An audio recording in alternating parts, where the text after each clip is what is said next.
2.5 years ago, in the spring of 2020, as the coronavirus pandemic was just starting to rage, the White House installed a Trump campaign aide to take over the CDC. Somebody with zero public health experience, somebody with zero science experience, put that person in there to basically ride herd at the CDC. With that appointment, the CDC had to run everything through this Trump campaign aide. Anything they wanted to say to the American public about the pandemic first had to be approved by that random guy. And that included the CDC's gold standard scientific reports, which are called MMWRs, Morbidity and Mortality Weekly Reports. MMWRs written by career scientists. And during the pandemic, just as in every public health crisis before it in the modern era, MMWR has served to inform doctors and researchers and the public about the latest crisis. In this case, it was COVID-19, how it was spreading, who was at risk, the best proven ways to protect yourself. MMWR is the international gold standard for public health communications. It is often described as the voice of the CDC. As a rule, MMWR reports are never reviewed by political staff. They are purely science.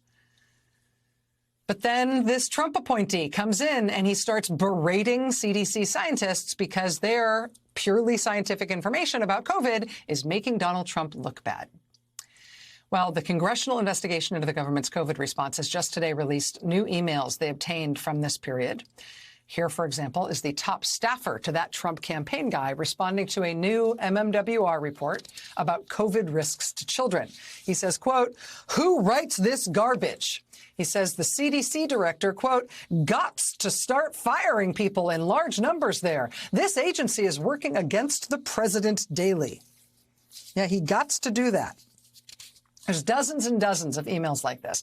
At one point, Trump's own chief of staff, White House chief of staff, personally calls the deputy director of the CDC to dress her down and yell at her over a different MMWR he thought made Trump look particularly bad. That deputy director at CDC said she'd never gotten a call from a White House chief of staff in her 33-year career at CDC before that. But again, these were scientists writing scientific reports about an ongoing worsening pandemic. The Trump administration said those scientific reports had to go. They had to be changed to make Trump not look so bad. The science be damned.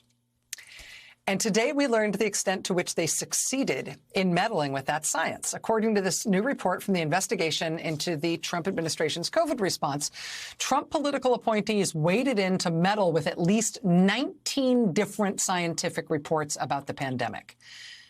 Today's report concludes, quote, "The degree of control and hostility that the Trump administration exerted over the historically independent agency not only demoralized CDC officials, but also undermined Americans' trust in public health." As we now head into our third winter living with COVID, and new variants continue to evolve, and less than 10% of Americans have gotten the latest vaccine booster, we're reminded every day that that eroded trust in public health will take a long, long time to rebuild, if we ever can. Quote, "The previous administration engaged in an unprecedented campaign of political interference in the federal government's pandemic response, which undermined public health to benefit the former president's political goals." That is the conclusion today from the chair of the congressional investigation into the Trump administration's COVID response. They've just released a new report detailing how bad political interference was with the CDC and the lasting damage that it did. Joining us now is Congressman James Clyburn of South Carolina. He is the chair of that investigation, which released this report today. Mr. Chairman, thank you so much for joining us. It's a pleasure to have you here. Well, thank you very much for having me. While it was happening here on the show, we tried to pretty closely cover what appeared to be political interference in the CDC's work. Even still, reading your report today, it is way worse than I thought. I wonder if you felt that way. Was there more damage done than you were expecting to find at the outset of this inquiry? Absolutely. We had a 2-year investigation. We attempted to pull back the curtains so that the people can see exactly what was taking place. We knew from general reports that there was some kind of interference taking place. We had no idea the extent to which this administration was going in suppressing information, submitting misinformation, doing whatever they could to make this administration or that administration look better than they should have looked. It was just incredible what they were doing. Even deleting information. We had people to testify that they were ordered to delete certain things. And in at least 5 instances, we saw where there were deletions and delays.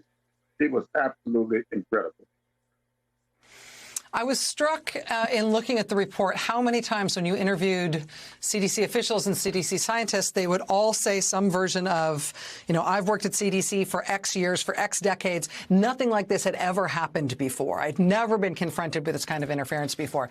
The fact that this was so unprecedented, that the CDC was previously so walled off from political interference, I wondered if you came to think that that might have been something that actually made them more vulnerable to this kind of meddling, because basically they didn't have antibodies against it. They didn't have defenses because they'd never had to confront this kind of corruption before. I think that's a fair conclusion to draw. These are scientists. These are people who believe that their purpose is to protect the American people. We had the worst medical problem in this country in 100 years. And they were dedicated to learning from past experiences and doing the things that are necessary to protect the public.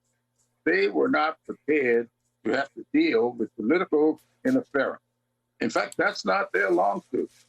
Their job is to simply do the research, do the science, inform the public, and then hopefully the leadership would be there by the politicians to do as necessary to protect the public. Instead, they had their information supplanted and deleted, and in many instances, they were insulted and embarrassed. The importance of this kind of inquiry, the importance of this kind of report is to get the history right about what happened. But the next step, of course, is making sure, using that history to make sure this doesn't happen again, and that the CDC does have defense. They do have people to go to. They do have a way to defend themselves if anybody ever tries to do this to them again. You've given us, as a country, the ammunition to do that. Congressman James Clyburn, chair of the committee investigating the government's COVID response. Mr. Chairman, thank you for being with us tonight, and thank you for this important work. Well, thank you very much for having me.